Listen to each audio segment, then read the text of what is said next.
On the way to accompany my widowed sister-in-law to burn incense, we encountered bandits. To save me, she was abducted by them. After she was rescued, my husband wanted to marry her as a co-wife, saying, if mother was abducted to save you, and I refused to marry her, she would have no choice but to take her own life. My mother-in-law said, if Ruanyang saved your life, you must show gratitude. My son took my widowed sister-in-law's hand and smiled, asking, from now on, can I call you mother? I couldn't be ungrateful, so I could only watch as my husband took her as a co-wife, until I overheard him whispering with Ruanyang inside, if not for this scheme, how could Shen Zhao ever agree to let you enter the household? Now we can finally be together openly. My heart felt like it was being torn apart. All that affection between husband and wife, that motherly kindness and filial piety, it was all a lie. They had already chosen their new wife and mother. I would grant them their wish. Upon returning to the Jinan Marquis' residence, my husband Zhao Yunxian approached, frowning. Our wedding with Ruanyang is in a few days. Why haven't you had everything prepared? I considered it. Ruanyang was new to the household, and her current quarters were rather cramped. Perhaps. I looked at him. Perhaps. I could give up the main courtyard and have it repainted. Zhao Yunxian looked at me with delight. Zhao. You're willing? Ruanyang was worried you might feel jealous or upset. But I always knew you weren't petty. He gently embraced me. I know you've been wronged, but bear with it for now. After all, Ruanyang saved your life. Your kindness toward her will only make others say you're repaying a debt of gratitude. In time, you'll be equals. Ruanyang is gentle-natured and won't compete with you. You're so sensible, I'm certain you'll become the closest of sisters. Let her occupy the main courtyard for a while. After the wedding festivities pass, I'll have her move out. Would that be acceptable? The main courtyard symbolizes the status and prestige of the Marquis of Jinan's wife.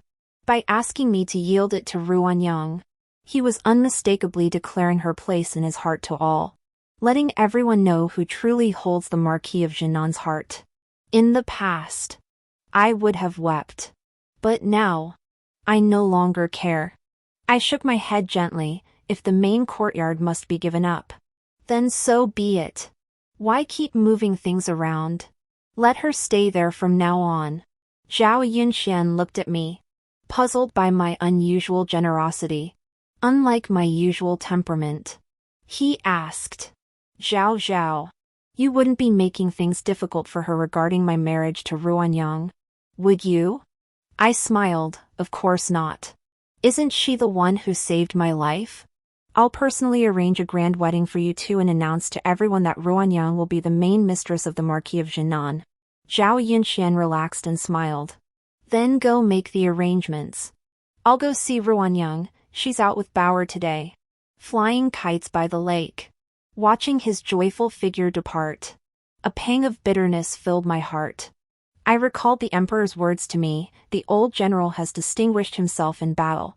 I promised him I would protect you. What I say, I will do. Your marriage to the Marquis of Jinan was your father's dying wish. He sacrificed his life to save the Marquis, who vowed to care for you for the rest of his life, never taking a concubine or keeping a mistress. Now that he has broken his oath, if you seek justice, I can rule in your favor. Yes. He takes no concubines, he now seeks to marry a legitimate wife. And it is none other than my sister-in-law, who saved my life. With tears in my eyes, I said, Your Majesty, the Marquis of Jinan set a trap to harm me, all for the sake of being with his sister-in-law. I might as well grant them their wish. I fear that if I continue to stand between them, my life may be in danger. The emperor sighed, Since your resolve is firm, I shall grant your request. Within days, an edict permitting your divorce shall be issued. Zhao Yunxian and I had been married for several years, deeply devoted to each other, blessed with a son, Bauer. But 2 years ago, his elder brother died in battle. His widowed sister-in-law moved into the Marquis's residence alone. From that moment, everything changed. Zhao Yunxian, who initially pitied his widowed sister-in-law and cared for her diligently, gradually shifted from polite propriety to attending to her every need, 3 meals a day, seasonal clothing, and jewelry. He personally oversaw every detail, fearing the slightest thing might displease Ruanyang. Bauer adored her all the more, because I disciplined him strictly, as the heir apparent. He had his studies. Ruanyang would buy him all sorts of novel toys and delicious treats whenever she saw him, indulging his playfulness.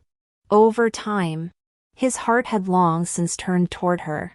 Upon returning to the main courtyard, the maid rushed up, flustered and sweating. "Madam, the young heir has taken the painting left by the old general, the one he drew himself.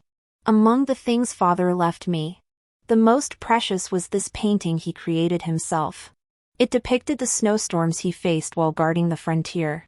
Whenever I missed father, I would take it out to look at it. After his passing, it became my most treasured possession."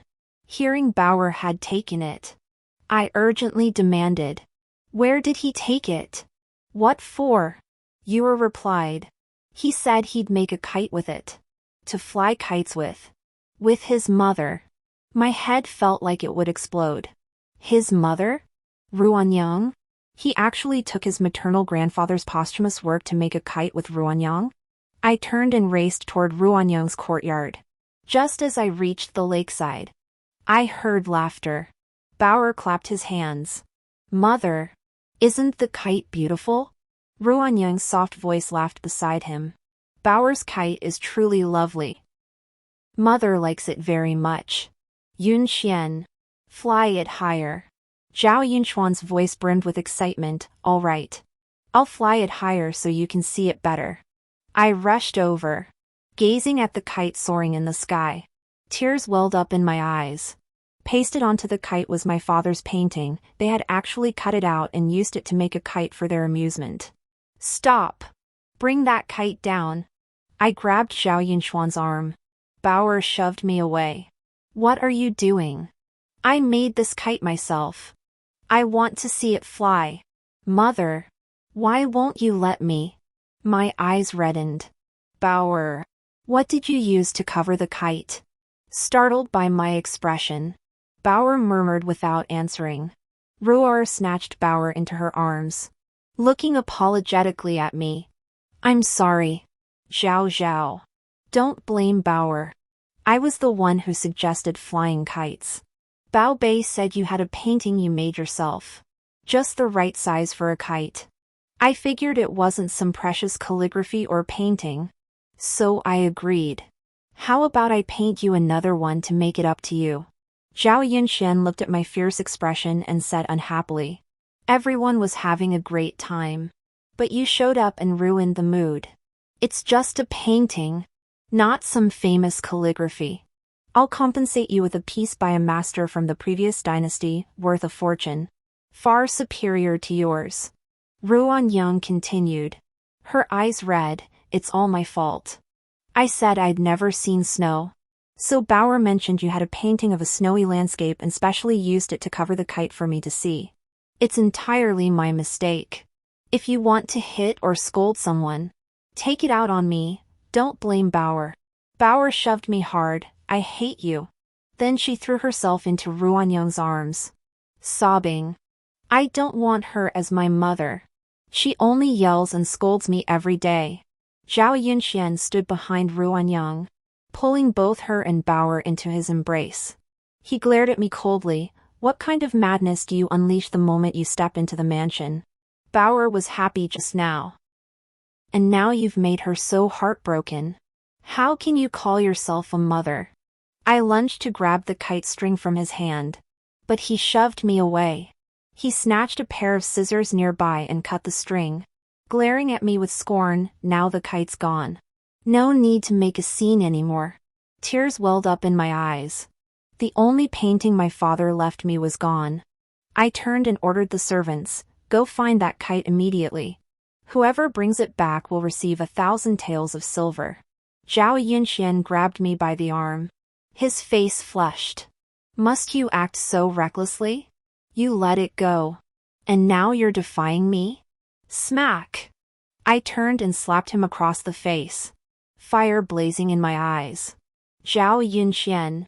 That was my father's own handwriting. The only piece of his writing he left me. You destroyed it. Zhao Yunxian froze. Guilt-ridden. I didn't know. Why didn't you tell me sooner? I wrenched my hand free and stormed out, gathering men to search the entire city for my kite. By the time I returned to the Marquis's residence, exhausted and weary, the lamps were just being lit. The kite was gone. Gazing at the mansion, my heart ached bitterly. I had poured every ounce of my effort into managing this estate, helped Zhao Yunxian navigate court politics, and raised our son with unwavering devotion. Yet here we were, reduced to this. As soon as I entered the room, I saw Ruanyang, her eyes red, crying before the old lady, "Mother, I truly didn't mean to. Zhao must hate me to death. What should I do?" Bauer stood nearby and said, "Grandmother, I tore that painting down. It had nothing to do with Mother." He clutched Ruanyang's hand tightly, glaring at me warily. "Don't blame Mother. This was the son I'd carried for 10 months, nearly losing my life in childbirth to bring into the world. Now he called another woman mother and stood against me." My heart felt as though it had fallen into an ice cellar, aching with cold. Zhao Yunxian soothed softly. There.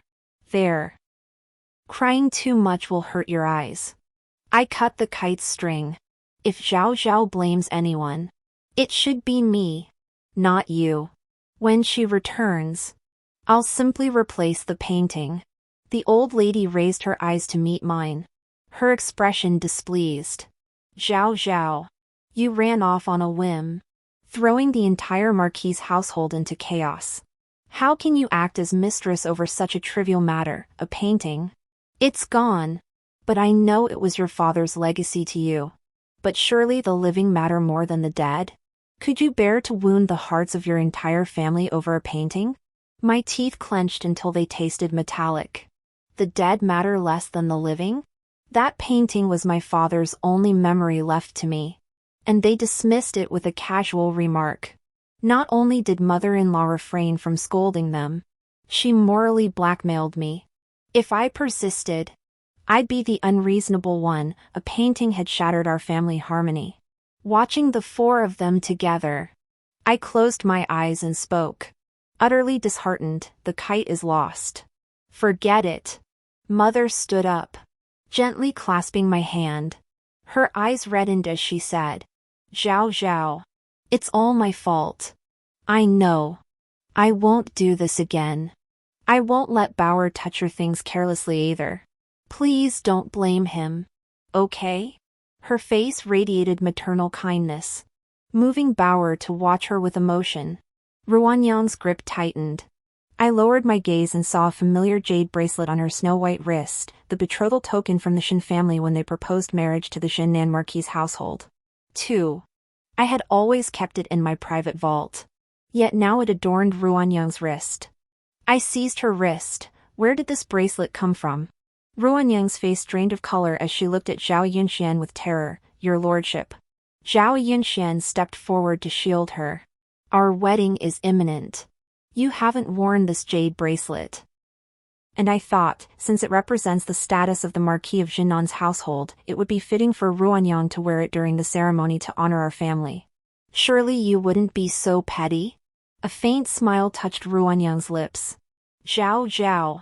After we exchange vows at the altar, I'll return this to you. All right? I lowered my gaze. There's no need to return it. I don't want the bracelet. I don't want this man, this child, or this family. Zhao Yunxian came to see me at night, on our wedding day. I don't want you to perform the formalities in the bridal chamber. I also don't want others to think Ruanyang is a concubine, causing misunderstandings by having her serve you tea. I thought about it. On the wedding day, you should just manage things in the back courtyard. Don't appear in the front hall or the wedding chamber. Just let Bauer acknowledge her mother in the wedding chamber. Is that all right? You know Ruanyang saved your life. You wouldn't embarrass her on your wedding day. Would you? Saved my life? I sneered coldly. If Ruanyang saved my life, you don't need to constantly remind me. By the way, I heard the magistrate's office recently captured a band of mountain bandits. I wonder if those who abducted Ruanyang were among them. If they were caught, it would be some measure of vengeance for Ruanyang. Zhao Yunxuan's expression darkened as he rose. I must attend to some official business in the study. There's no need to wait for me. You should rest first. With that, he hurried away, heading straight for Ruanyang's courtyard. Over the next few days, I saw neither Zhao Yunxian nor Ruanyang, and Bauer hadn't come to pay her respects in ages. I focused solely on instructing Yue to retrieve my dowry inventory and meticulously pack and tally all the items. Yue found it odd but said nothing, simply following my orders to fill over 100 trunks with the dowry. Under the pretext of moving and inventorying, I had all my dowry chests sorted and transported out, yielding the main courtyard to Zhao Yunxian and Ruanyang. Days later, the Marquis of Jinan married his secondary wife, inviting all the prominent families of the capital. The festivities were more than twice as grand as when he had married me. I spared no expense from the Jinan Marquis' estate to decorate the bridal chamber in resplendent gold and splendor. The room was filled with gold and jewels. Even the ornaments and the makeup boxes on the dressing table were masterpieces crafted by the artisans of the 100 Treasures Pavilion, each a rare and precious gem. The noble ladies who came to congratulate them were dazzled, whispering among themselves, the Marquis of Jinan truly cares deeply for this new wife. Such favor is almost excessive. Isn't she rumored to be his late sister-in-law? Ah. Having grown up together since childhood, their bond is naturally different. The Marquis's wife must feel so wronged.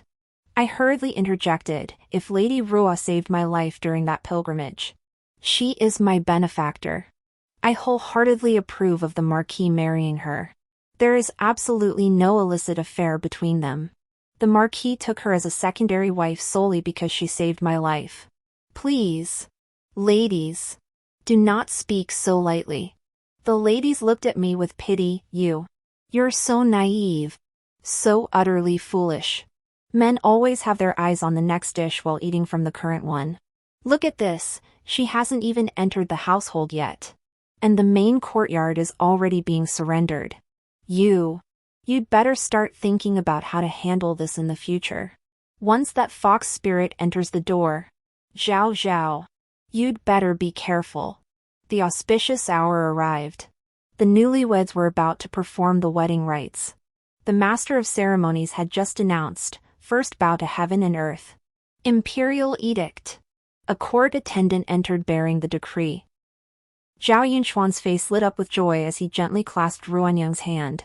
I asked His Majesty to personally confer upon you the title of first-rank noble lady. He must have granted it, choosing this very moment to announce it. The eunuch surveyed the room. The Marquis of Jinan and his lady. Receive the edict. Ruanyang hastily lifted her veil and stepped forward with Zhao Yunxian to receive it. The eunuch frowned. The Marquis of Jinan's lady receives the edict? And who might you be? Zhao Yunxian quickly offered a flattering smile. Eunuch. She is the Marquis of Jinan's lady. The eunuch sneered coldly. Marquis of Jinan. An imperial edict is not to be received indiscriminately. The only Lady Marquis of Jinan personally conferred by His Majesty is Zhao. Is this woman your concubine or a favored mistress? How dare you receive this edict? Step aside at once. The eunuch's words struck Ruanyang like a stinging slap across the face. Holding back tears, she retreated, her face ashen under the mocking stares of the crowd. Hearing the servant's report, I hurried over. Your servant, Zhao, receives the edict. Zhao Yunxian gritted his teeth. Zhao, you heartless schemer. What new trickery have you concocted? To sabotage my marriage to Ruanyang? I lifted my face to meet his gaze. Your lordship, This imperial decree brings the best possible news for you and Ruanyang. Why not receive it first? The eunuch unfolded the edict, by the mandate of heaven. The emperor decrees, Xin Zhao Zhao, daughter of the valiant general, is hereby granted a divorce from Zhao Yunxian, Marquis of Jinan. Henceforth, they shall marry others and remain unrelated. So decreed. I knelt and kowtowed. Xin Zhao Zhao receives the edict. I thank the emperor for his gracious favor. Zhao Yunxian froze in place. Divorce? Why divorce? Zhao Zhao. When did I ever say I wanted to divorce you? I took the edict, stood up, and looked at him. You didn't say you wanted to divorce me. I am the one divorcing you. Zhao Yunxian. From this day forward, the Marquis of Jinan will have only one principal wife, your Ruanyang. Isn't that perfectly fitting? It spares you the torment of scheming for her status, plotting endlessly for her sake, all just to marry her? If this fulfills your heart's desire, why are you unhappy? Moreover, she isn't merely a secondary wife. She can be your legitimate spouse in all propriety. Is that not better? The entire hall of guests had long been stunned by this imperial decree.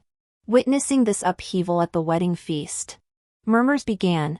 Xin Zhao Zhao truly lives up to being the daughter of the valiant general. She has spirit. Who could tolerate their husband inexplicably bringing a secondary wife into the household? I don't think this Ruanyang is any respectable woman. What decent family would marry off their daughter to her younger brother-in-law? It's not like they're so poor they can't afford a proper marriage, forcing them to follow the custom of the elder brother marrying the widow. I never thought much of her even when she was a widow. At the spring banquet, she dressed more flamboyantly than Lady Ho herself, more ostentatious than anyone. She always wears that pitiful look. That's exactly the kind of thing that makes men feel sorry for her. TSK TSK. What a clever tactic. Look at Lady Ho, begging to leave the household herself, just to let them gloat. Zhao Yunxian and Ruanyang heard every word of the guests' gossip. Ruanyang lifted her veil again, but couldn't hide her flushed face, pale one moment, crimson the next. The old matriarch sat trembling with rage at the head of the table, pointing at me. Xin Zhao Zhao. I thought you were virtuous. Yet you repay kindness with betrayal, choosing today of all days to cause a scene and demand divorce. Must you stir up trouble until this household is torn apart? I took a step back. Grandmother, I am leaving precisely to preserve the peace of the Jinan Marquis' household. Zhao Yunxian has loved Ruanyang for all these years. Now his wish is fulfilled. Zhao Yunxuan's face turned ashen with rage. Xin Zhao Zhao. You want a divorce? Think carefully. Bauer is the Zhao family's heir. He can only remain in the Jinan Marquis' household. If you wish to leave, you must go alone. Don't even think about taking him with you. Bauer clung tightly to Ruanyang. I won't go with her. I refuse to leave the Marquis' residence. I smiled indifferently. My heart already dead. I never intended to take him. He is your flesh and blood. Moreover, even before Ruanyang married the Marquis, Bauer had already called her mother. They are as close as family. I trust they will live harmoniously together in the future. And I need not concern myself. Ruanyang's tears fell. Is it because of me that you seek this divorce? If you refuse, I won't marry the Marquis. I don't want to be the cause of such turmoil in your family. I watched her weep, saw Zhao Yunxuan's anguish, truly a match made in heaven. Wasn't this entire charade just to marry her? Ruoni pressed her hand to her chest, her face pale. Zhao Zhao. I don't ask for gratitude. But why must you treat Yunxian and Bauer this way? Can you truly abandon them? All because of me?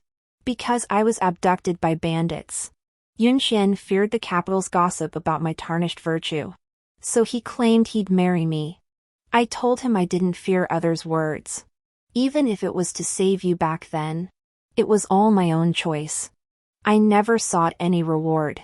If you insist on divorcing me over this, how could I ever show my face in the Marquis of Jinan's household again? She covered her face and wept. Zhao Yunxian pulled her into his embrace. And bystanders began to feel pity. Xin Zhao really doesn't know a good thing when she sees it. So it was Ruanyang who was abducted on that mountain path all along.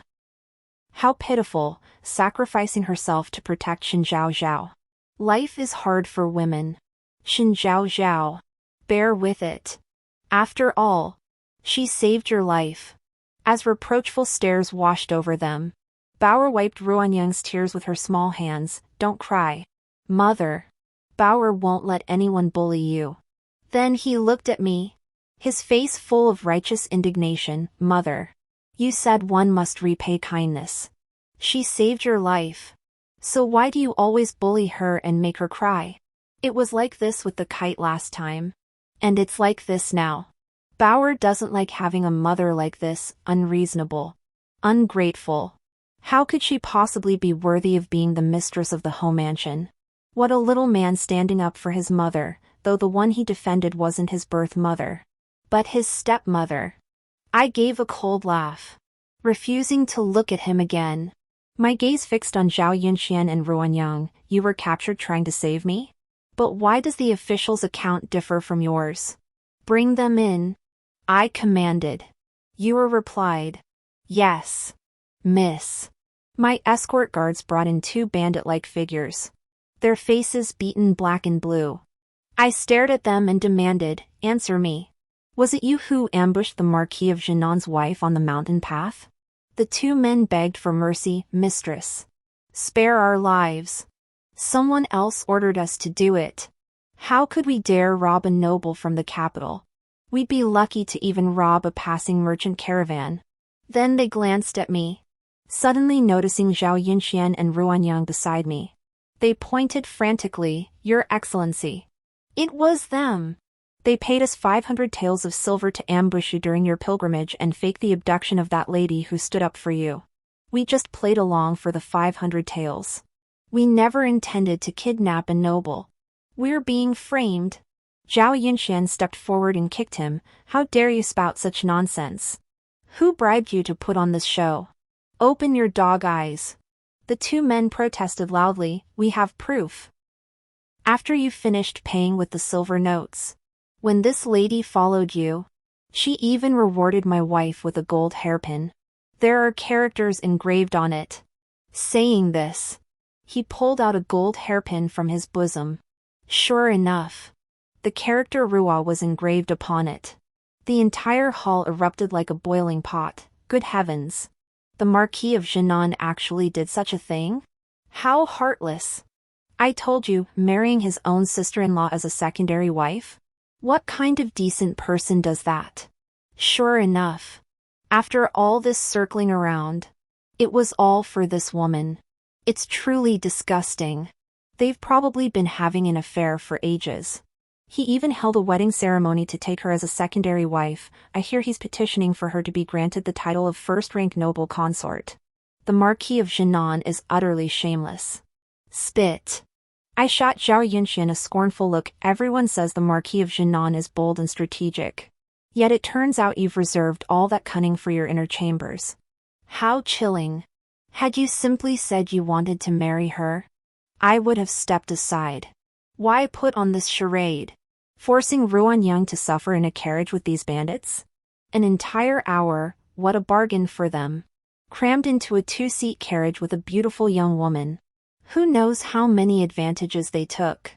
Ruanyang's face drained of color as she collapsed to the ground, wailing. I never touched them. You're lying. I covered my mouth to stifle my laughter. Sister-in-law. Who can say for certain? Wasn't it because you lost your virtue that Zhao Yunxian married you, giving you a way out? Though not to save me. Who besides you and those two men can confirm whether your virtue remains intact? Turning away in disgust, I flung the hairpin to the floor. Zhao Yunxian. After years of marriage, I never imagined you would betray me like this for your widowed sister-in-law. Your hypocrisy sickens me. From this day forward, we are strangers. Our ties are severed. Take the Imperial edict. We're leaving the estate. Go! I returned to the general's mansion with my people and my dowry. The general's mansion, long uninhabited, lay desolate, tended only by a few elderly servants. I had already sent word ahead. As soon as the carriage arrived, the servants opened the gates to greet us. The eldest daughter has returned. I stood at the mansion's entrance, replaced the lanterns with new ones and set off firecrackers to celebrate. The mistress of the general's mansion has returned. After the eunuch delivered the imperial edict back to the palace and reported that night's events to the emperor, His Majesty issued a verbal decree: the Marquis of Jinnan has broken his word and must compensate me with 10,000 taels of silver. It was said the Marquis of Jinnan scrambled everywhere to raise the 10,000 taels before delivering them to the general's residence. After returning to the general's residence, I tidied myself up and began sending invitations to ladies I'd been friendly with in the past. Surprisingly, no one looked down on me, a woman who'd been divorced. The situation at the Marquis of Jinnan's residence was quite different. I removed all my dowry items. Combined with the Marquis of Jinnan's 10,000 taels in compensation, it amounted to emptying nearly half the Marquis's residence. When I married, Father had given me all the household goods from the valiant general's residence as my dowry, 120 palanquins worth. In the year following my marriage, various additions had been made to my possessions. For Zhao Yunxian and Ruanyang's bridal chamber, I deliberately selected countless dazzling gold ornaments, jewels, and decorative pieces from the storeroom to display. It left everyone gawking in astonishment, marveling at the southern frontier marquis's favoritism toward his new wife. But the moment the decree of divorce arrived, my maids and matrons began moving things out of the main courtyard. After the dust settled and the guests departed, when Zhao Yunxian and Ruanyang returned to their bridal chamber to consummate the marriage, they found it in utter disarray. Even the bed curtains had been torn down. Ruanyang's matron wept beside them that Shen Zhao claimed all these were her dowry items and had them hauled away. The bridal chamber is now nothing but an empty frame. Zhao Yunxian roared angrily. Open the marquisite's storerooms immediately. Restock everything. But how could hastily gathered items from the storerooms possibly be complete or to their liking? They were cobbled together in the chaos, looking mismatched and out of place. Their wedding night had turned into a farce. Ruanyang sat in the bridal chamber, tears streaming down her face. Husband, it's all my fault. If it weren't for me, things wouldn't have escalated to this. Zhao Yunxian soothed her. Don't blame yourself. It's all Shen Zhao's doing. She truly is a military officer's daughter, so crude that she dared to demand a divorce on our wedding night. Rest assured, she's alone now. Without the Marquis's household, she has nowhere to turn. When she comes crawling back begging to be taken in as a servant, a maid, or a concubine, you can put on your Marquis's wife airs and teach her some manners. His words finally coaxed a smile from Ruanyang. She turned and pouted playfully. I won't allow it. You promised me one husband for life, so I won't permit you to take concubines. When the maid who left the mansion the next day told me this, I laughed bitterly. Zhao Yunxian had also promised me one husband for life when we married, no concubines, no mistresses. Yet within mere years, he turned his back and forgot every word of that vow. The old matriarch sat in her chamber, wringing her hands in despair. The jade guanyin she worshipped, the incense burner from the western regions, the Buddha beads bestowed by the emperor, all were taken by me. That night, the Marquis of Jinnan's residence was in utter chaos. No one could sleep.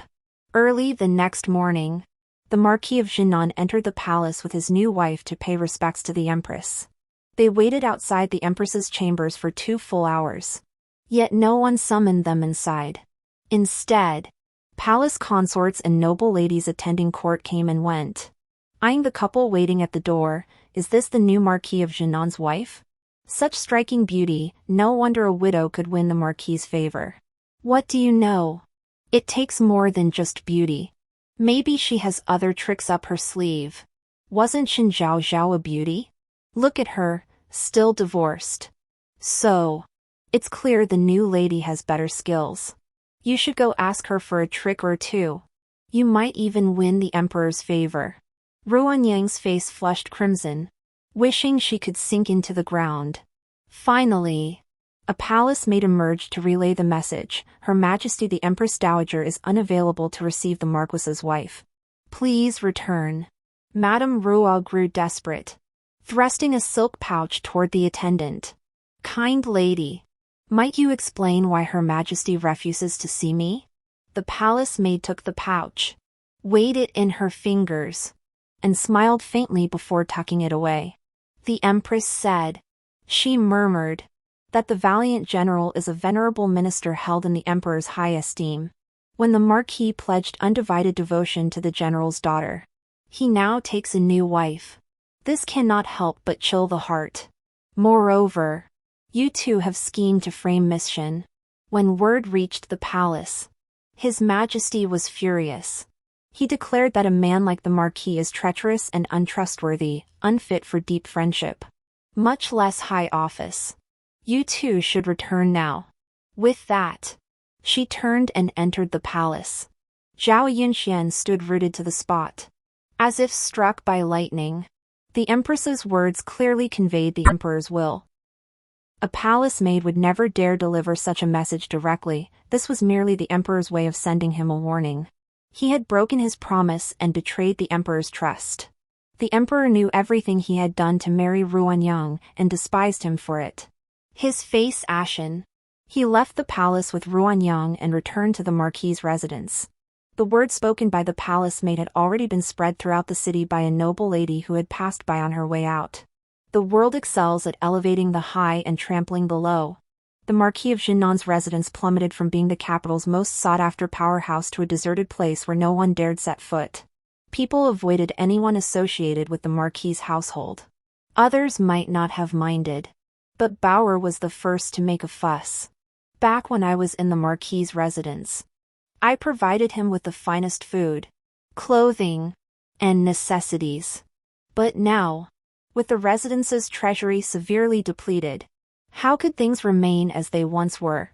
Even at school, he was mocked for wearing a jade pendant of poor quality. Zhao Chirue. Has the Marquis of Jinnan's household run out of money? How can you wear a jade pendant worth only a few taels of silver? Didn't we hear recently that your bride treats you exceptionally well? How could she be so kind yet neglect to provide you with decent clothes and a proper jade pendant?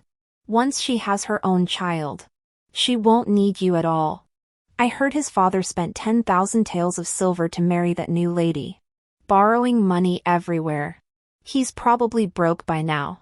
Bauer returned to the Marquis's residence and burst into tears upon seeing Ruanyang. Mother, I need that big carriage to go to school tomorrow. All the students laughed at my small, old carriage today. Mother Ruo replied helplessly. But I must attend the spring banquet tomorrow and need that carriage. Could you bear with it just a few more days? Bauer cried out. No. Why should I endure? When Mother was here, everyone at school envied my carriage, my writing implements, and my always new clothes. Now they laugh at me for wearing old clothes every day. They were right, since becoming stepmother. She's treated Bauer badly. Bauer stormed to the old lady, who embraced him and summoned Ruanyang. You always seemed so virtuous before. Why have you grown so harsh since becoming mistress? How much could a child like Bauer possibly need? Can't he have fresh clothes every day? Frankly, you're not even as good as that Xinjiao Zhao. Madame Ruo bit her lip, tears welling in her eyes. The old lady said, you needn't feel wronged. You should reflect on how to be a competent marquise. Ruanyang's grievances went unsaid. The Jinnan Marquis's household accounts were riddled with holes. A mountain of bills awaiting her settlement.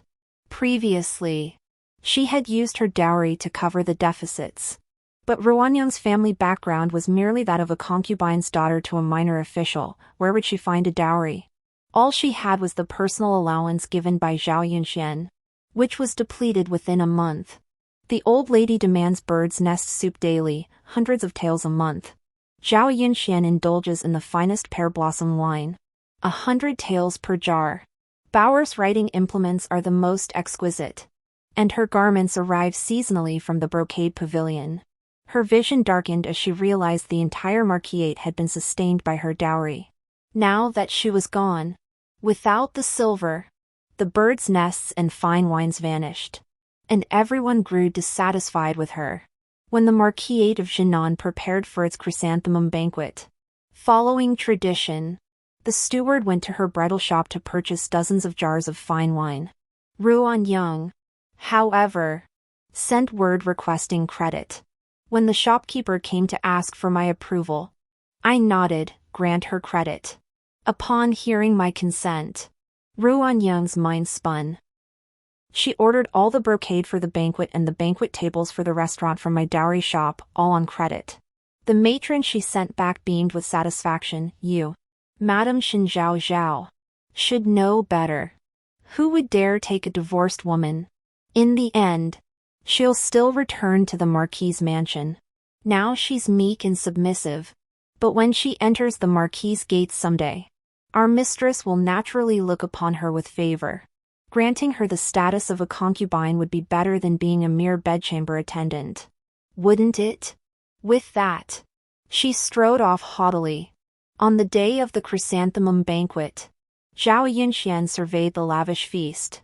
Fine wine and exquisite pastries with great satisfaction. Both hosts and guests reveled in the festivities.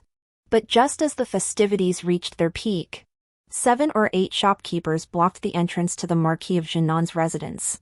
Demanding payment, tell your Marquis's wife to settle the accounts. Don't think you can dodge your debts just because you're the Marquis's residence. If you don't pay today, we're going to the authorities. The commotion alerted those inside. Zhao Yinxian barked. What's going on? Who dares cause trouble at the Marquis's residence? The shopkeepers held up their ledgers. Your lordship, we're small business owners. Please settle our debts. Yes. Your lordship. The Marquis took goods and left, even threatening our mistress. She's just a vulnerable woman, already divorced. As a man, your lordship, you shouldn't cut off your own family line. Exactly. Aren't you bullying our mistress because she has no one to support her? How could a grown man do such a thing? You're cutting off the family line. The shopkeeper's words stung. Zhao Yunxian glared fiercely at Ruanyang. Look at the mess you've made. Settle this debt immediately. Ruanyang pouted, explaining, but Qin Zhao Zhao promised to extend credit. The shopkeepers wouldn't budge. You practically forced our mistress to agree. Oh dear. The Marquis of Jinan's household is trying to stiff us. What are you still eating? All these banquets were on credit. If you don't pay up, we'll have to have the banquet cleared away and return the silk to us. The commotion outside reached the inner courtyard. The ladies of the house all wore grim expressions as they shot sharp barbs at Ruanyang, Marquise. If you can't afford it, don't put on such airs. What's this business of letting us eat on credit? How is it that since the southern frontier Marquis mansion changed mistresses, it's become like feeding beggars? I've lived decades, but this is the first time I've seen a shopkeeper block the door. What a disgrace. This is truly a downer. Let's go. In future, please don't send invitations from the southern frontier Marquis mansion to our residence. We simply can't afford it. All the distinguished guests vanished instantly. Zhao Yunxuan's face flushed crimson with rage as he struck Ruanyang hard across the cheek. You've brought utter disgrace upon the Marquis of Jinan's household. The Marquis of Jinan's estate had become the laughingstock of the capital. The debts from that chrysanthemum banquet were settled using the dowry silver from the old lady's inheritance. Enraging her so much she summoned the Imperial physician in the dead of night with a heart attack. I scoffed at the southern frontier Marquis' house making such a spectacle of themselves. Yet I never imagined Zhao Yunxian would bring Bauer to the general's residence. The moment Bauer saw me, he rushed over. Mother. I looked at him. Why are you here? Zhao Yunxian cleared his throat, looking somewhat embarrassed. Today is Bauer's birthday. He wanted to celebrate with you. I thought about it. Indeed. Bauer was turning 5. I gave a faint smile and instructed Ewer, prepare a birthday gift for the young prince and send it to the Marquis's residence. Then, looking apologetically at them, I said, I must attend the banquet at the Grand Princess's residence today. I cannot stay with you. Bauer grabbed my arm. Mother. Are you abandoning Bauer? I looked at him and smiled faintly. Didn't the young prince abandon his mother long ago? Didn't you say you wanted Ruanyang to be your mother? Now that your wish has come true, why aren't you happy? Bauer's eyes filled with tears. Mother. Bauer knows he was wrong. I gently pulled away. The young prince is 5 now, time to grow up. Study diligently and learn proper etiquette. I wish you a happy birthday. With that, I turned and climbed into the carriage. Zhao Yunxian called after me. Regret filling his eyes. I'm sorry. I failed you. Please give me a chance to make it right. I'll treat you well from now on. I laughed bitterly. Your lordship. You once promised to treat me well too. But you changed. I trusted you once, I won't trust you again. Your lordship need not come here anymore. We are divorced. It's inappropriate for us to meet again. With that, I ordered the carriage to depart, slowly leaving father and son behind, growing ever more distant. Later that year, word spread that Lady Rua, the wife of the Marquis of Jinan, had become pregnant. Yet after an argument with Bauer, she fell into the lake in the rear garden and suffered a miscarriage. Her body was injured, and the Imperial physician declared it would be difficult for her to conceive again. Ruanyang's maternal family came to the estate, causing a huge scene. They took some silver as compensation, but without so much as a glance at Ruanyang. They left immediately. Ruanyang and Zhao Yunxian had argued countless times. She insisted on sending Bauer to a private academy in Jiangnan, but Zhao Yunxian and the old lady refused. Bauer accused her of being a stepmother with a cruel heart, scheming to monopolize the Marquis's assets. The Marquis's household descended into utter chaos. The Jiangnan Marquis had never been favored by the emperor, who seized upon a minor administrative error to strip him of his title and exile him to govern a remote prefecture in the northwest. The entire Jiangnan Marquis household departed the capital together, bound for the distant northwest.